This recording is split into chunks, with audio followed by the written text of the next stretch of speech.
So, as far as doing good, you made a pretty interesting shift in your life when it came down to what you did in terms of your career, right? You said that your experience with terminal cancer prompted you to make a shift in your career, right? You went from being like an organizational psychologist and you put your efforts towards proving that people with a disability can succeed in the workforce.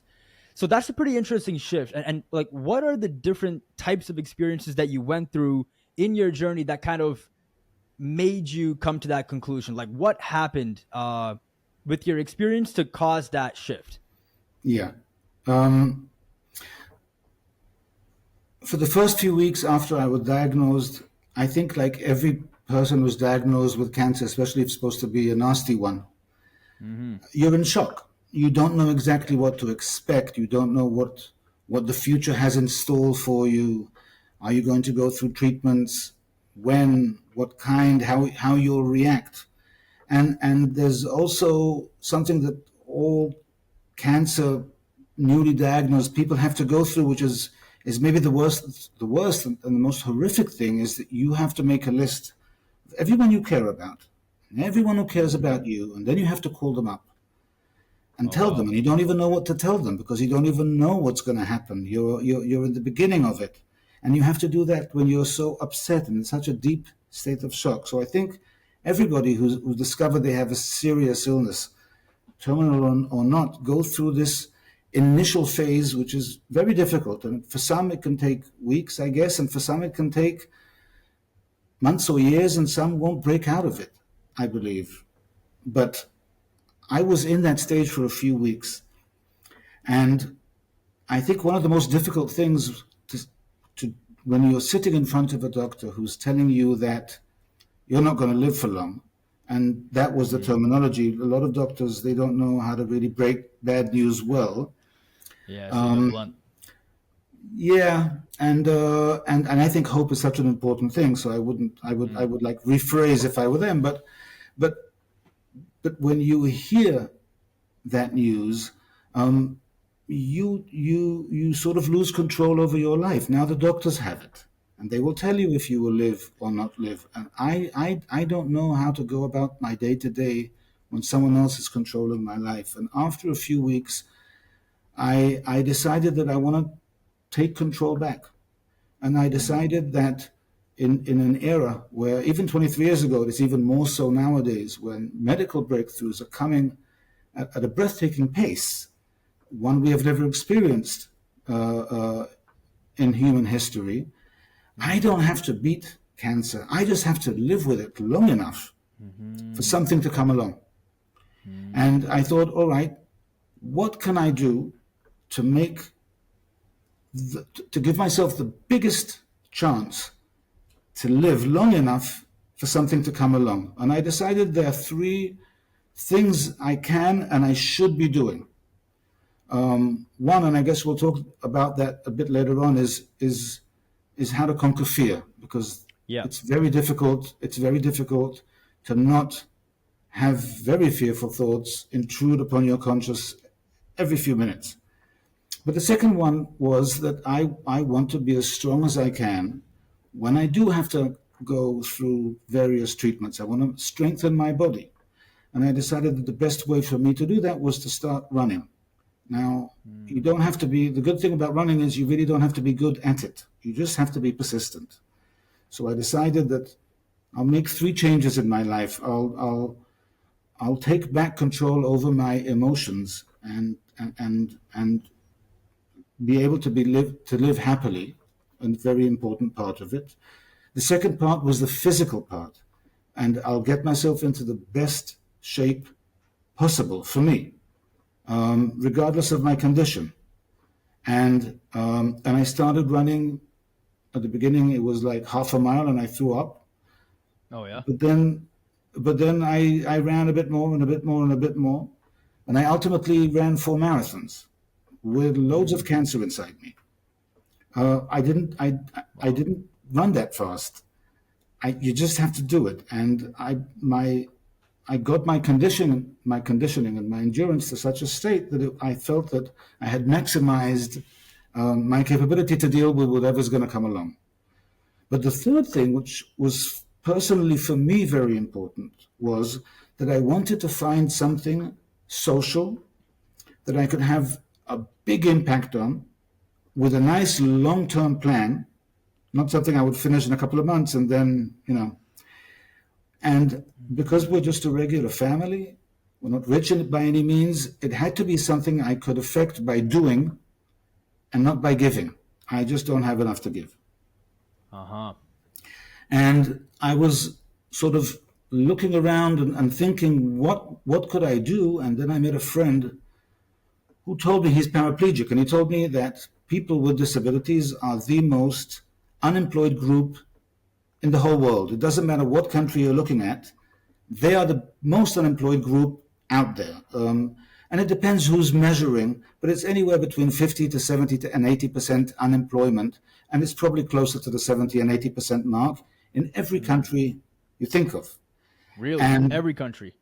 every country. And if you're talking to people from welfare who are in charge of hiring people with disabilities or finding jobs for them, they'll say, no, it's 50%. It's not. It's 70 or 80%. If you look at the group of people at work age with disabilities and see how many of them are actually working, then you'll get up to the really, really big numbers. And when he told me that, because I have a PhD in psychology, and I also have a degree in special education, at the beginning it sounds reasonable. Severely disabled people or disabled people not working, yeah, yeah. But when you think about it a bit, it's not reasonable. Because why are most people in a wheelchair out of a job? I mean, what do they lack? They're saving you a chair if you're an employer, right? There's no good reason. 80% of the people who are legally blind have enough sight left to function on a computer. Well, why are most of them out of a job? Why are about a third of the people with disabilities in the world have emotional disabilities? And by the way, something interesting about that is that there are huge countries and lots of countries that don't have that category. They don't have people with emotional disabilities. They have people who are hospitalized, and if you're not hospitalized, you're good. Mm-hmm. But you still, about a third of the people with disabilities in the world have emotional disabilities. Most of them are compliant with their medication. You would know you're speaking to someone with an emotional disability. Why are they, nearly all of them, out of a job? It just didn't make sense. And I started interviewing people, just asking to talk to them, severely disabled people who were in their homes and were chronically unemployed. And the first thing I noticed was that what they do to pass their time all the time is screens and telephones. And that was before they were turned into the same thing. Wow. But that's what most people do at work. They work with a screen and telephones. So why aren't they working?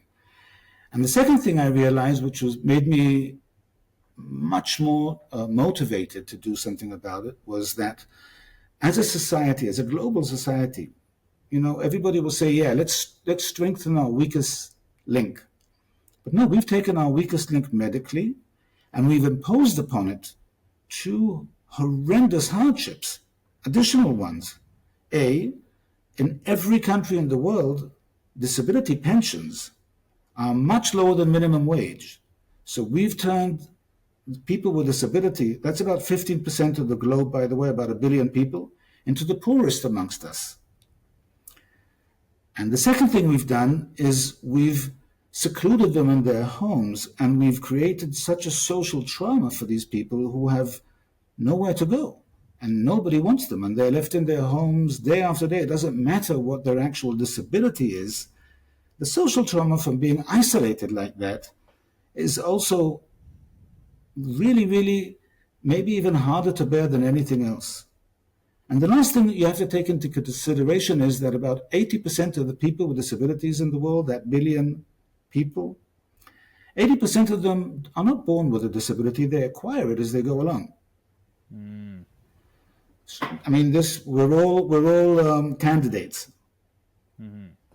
And I was given a very high disability grade because of a terminal illness, of a problematic expiration date, so to speak.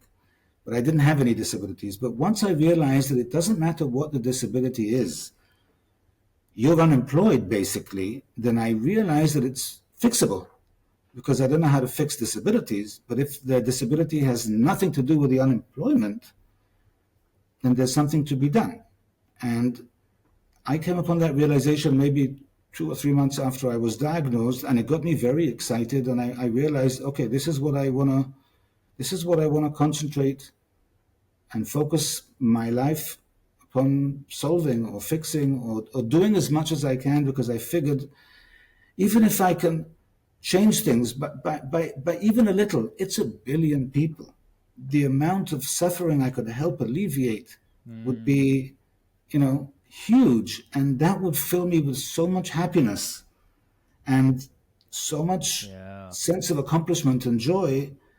Together with the other things I was doing, I figured that would give me the best chance to beat the cancer at some point and to stay alive long enough. I Mm. kept on saying to my wife, if we manage to, to, to, to get 1,000 people working, that's 1,000 people Yeah, whose 1,000. life Yeah, we've changed. That's a yeah, lot. And I yeah. don't think I don't think cancer's that strong. So sort of I had those three things: getting Mm. control back over my emotions, getting my body into the best shape possible, and doing the biggest social thing I could think of, which I could affect by doing. And that was my strategy to stick around until something came up. Got it. Okay, yeah. So, yeah, obviously it gave you a really strong sense of purpose, right?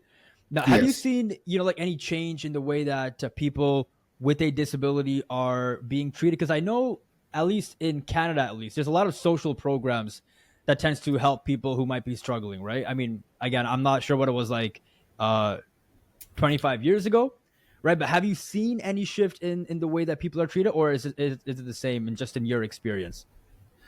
There have been some positive shifts, but if I put them all together, they've been made by the Overall. wrong people. And I'll try and Mm. explain what I mean.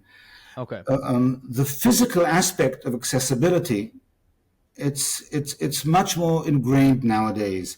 People build a building, they have to make it accessible in most countries by law nowadays to people in a wheelchair or to people with a walker. They have to have a ramp and wider door Yeah. frames, which is great. But those are 8% of the people with disabilities. And that's not going to really change the state of employment. If you look at world statistics, the amount of the percentage of people with disability that are currently employed has been going down for the past few years, and that's because that the answer doesn't lie with government. The answer lies with corporations, and I'll try and explain what I mean. Mm. You nowadays have very strong global corporations, right? And if you look at their social reports, and they all do social reporting, which is a wonderful thing, they'll all have something about hiring people with disabilities, but they're doing the wrong thing. I don't want Google, for instance, to go and find the most capable, brilliant people with disabilities out there and hire them because they'll find a job anyhow. But instead of building or contributing money so people can have a daycare center, we need the corporations to realize the following: that in every population, in every community, you have people who it's more difficult to help them make it in the job market for different reasons, because they have a disability, or they're ex-cons, or they had a police record, and trust is an issue, or they're a Yeah. bit older, or whatever. But they're more difficult to hire. It takes more of an effort to hire them. Who's going to employ them at the end of the day? It's not going to be the mom and pop shop. They don't have the means.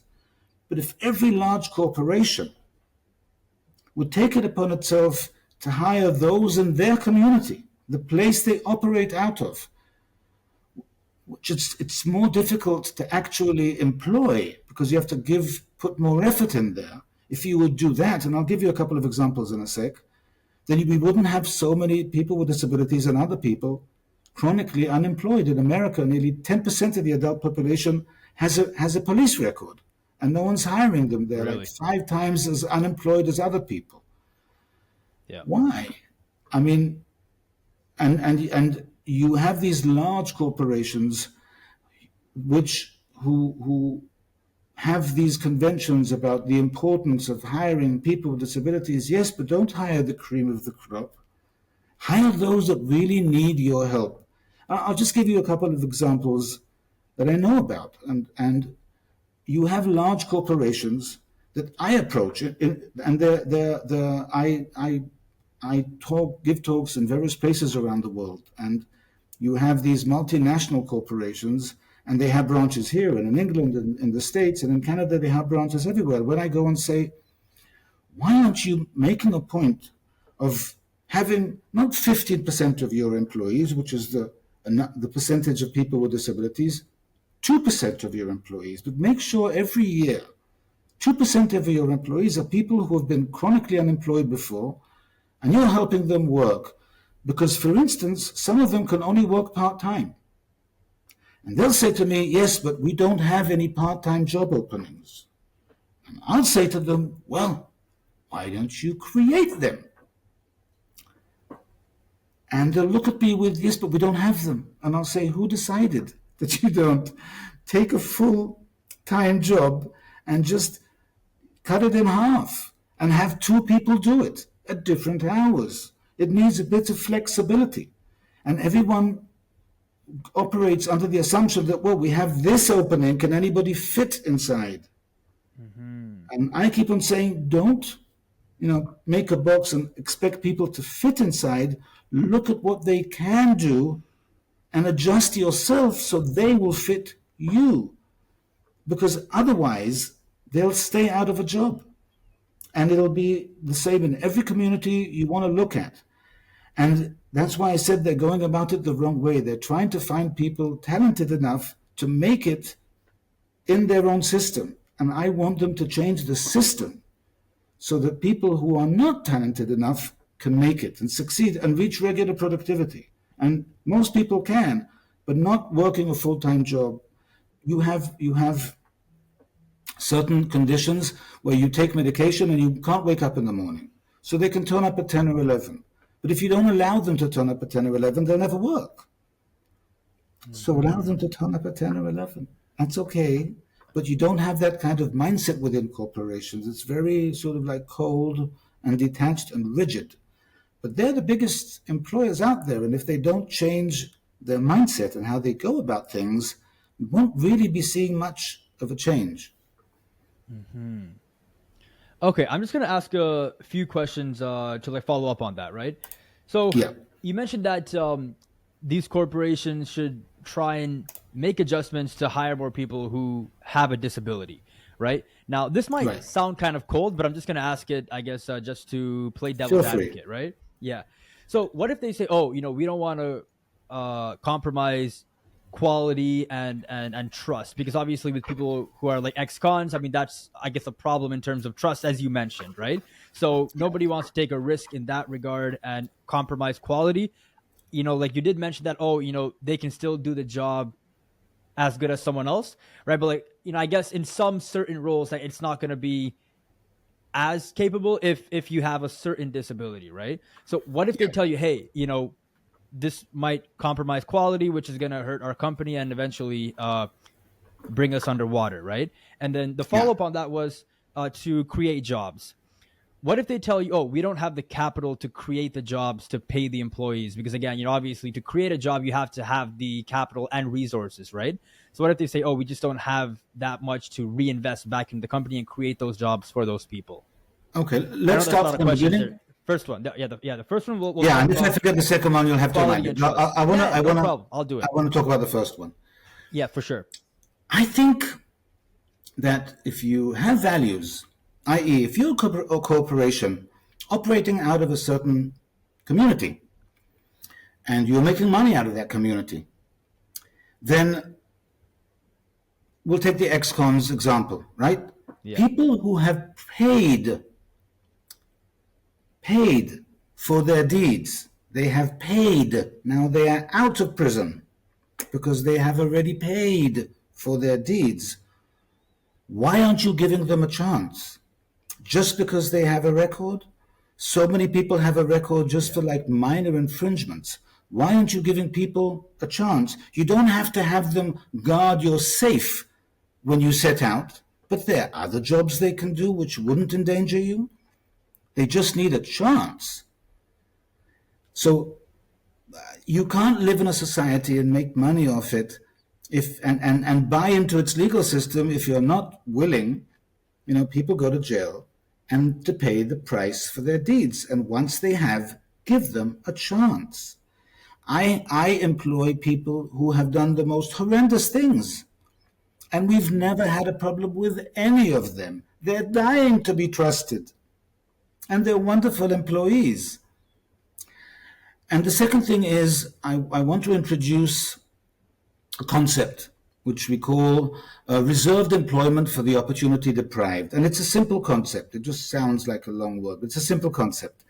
Mm-hmm. Everybody gets it when it comes to parking, right? I mean, any big corporation you go to, there'll be specific parking spaces up close for people who have mobility issues because they don't have the option to park far away and still make it into the venue.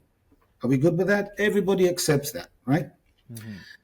People with certain disabilities, and I'm for everybody entering the job market and then making their own way once they're in it. So, for instance, people who are hard of hearing or deaf, if you're going to give them a regular job, they're not going to be able to make it there because they're going to have people Yeah. communication problems, right? Exactly. But so many large corporations have chat teams, right? Giving chat service, that's a good entry level That's a job. good example. Yeah. If you would reserve just a few of those spots for the hard of hearing in your community, maybe we wouldn't have a situation where so many of them are out of a job. And that's just one example. And I can give you many, but there are specific disabilities that need specific jobs in order to make it. I'll give you another example. People with cognitive problems, who with Down syndrome, for instance, they're most of them out of a job, and they live in a hostel or a community home. And you know what they do after they wake up? They eat breakfast and they clean their plates, and then they clean the table. If you're a restaurant, instead of having a buff student working at cleaning the tables and doing the dishes, hire someone who needs that job and has lesser options. It's not that difficult. Every corporation has specific jobs, entry level jobs. You don't have to create them. They're there. They're just taken up by regular people instead of those who need them. I met so many people with disabilities who've had so many opportunities, but they were the wrong ones. They were irrelevant to them. They could never make it there. Mm, So I can give you example after example, but yeah. if we don't change our mindset, and it won't change. Now the funny thing is that anybody, and I haven't studied economics, but ask anybody.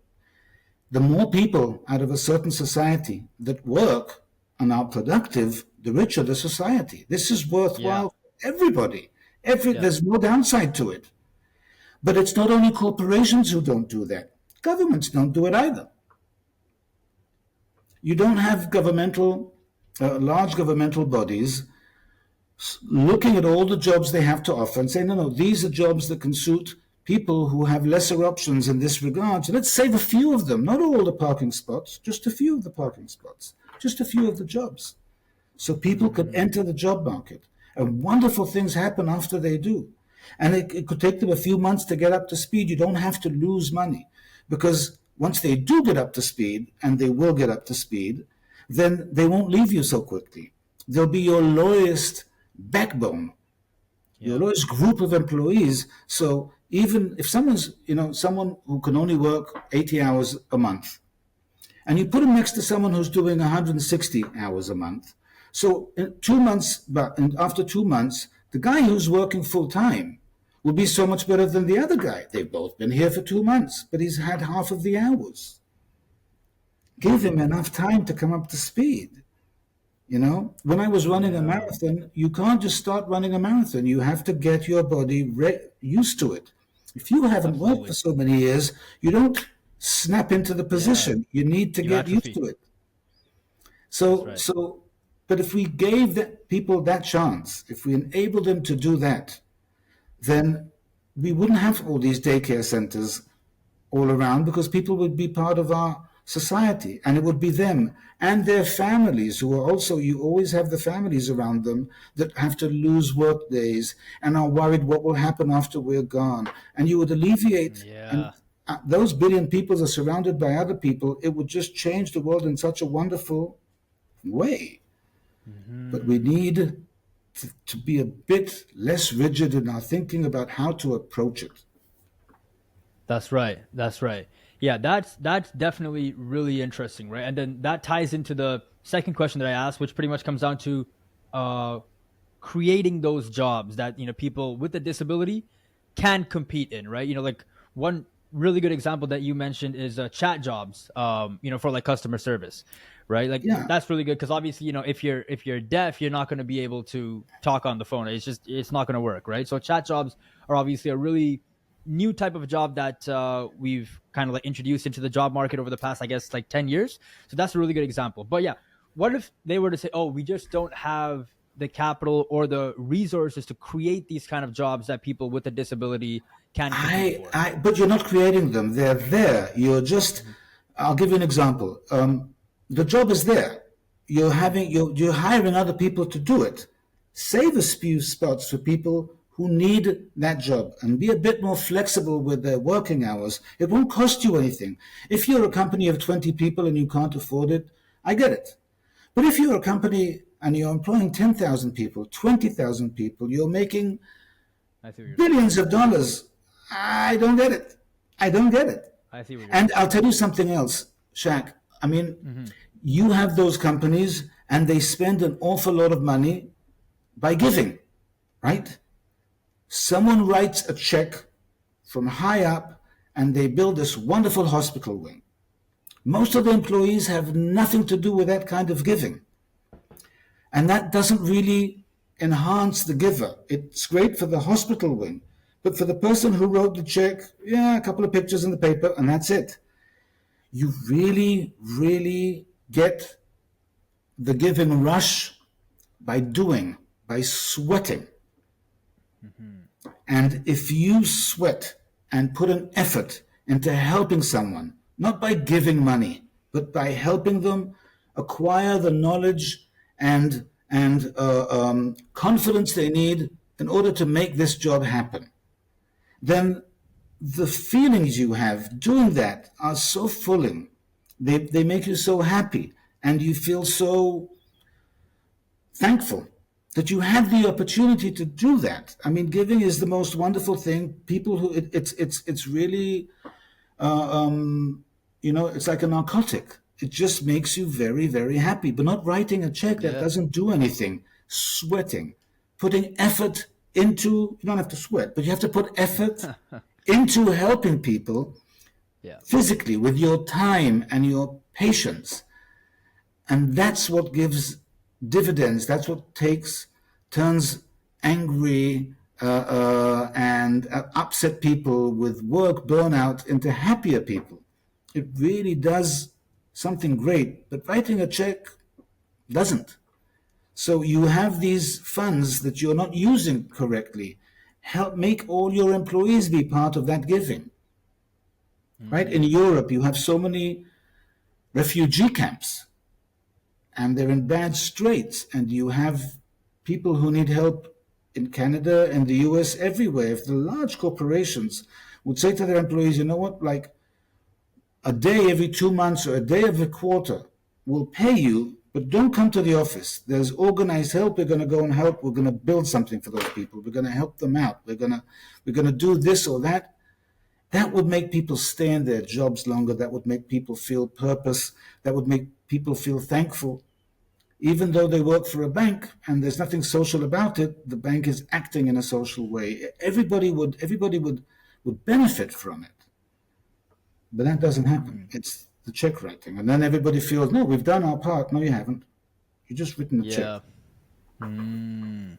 Got it. Okay, yeah. So like, yeah, that makes a lot more sense, right? Because obviously, if you have like a multi-billion-dollar company, that's completely different, right? Because obviously, you have all kinds of jobs opening, and then you can find the roles that people with a disability, can excel in, and then help them get hired in those spots, right? Because Right, I and mean, you will succeed. have the reason, the billions on top of billions, right?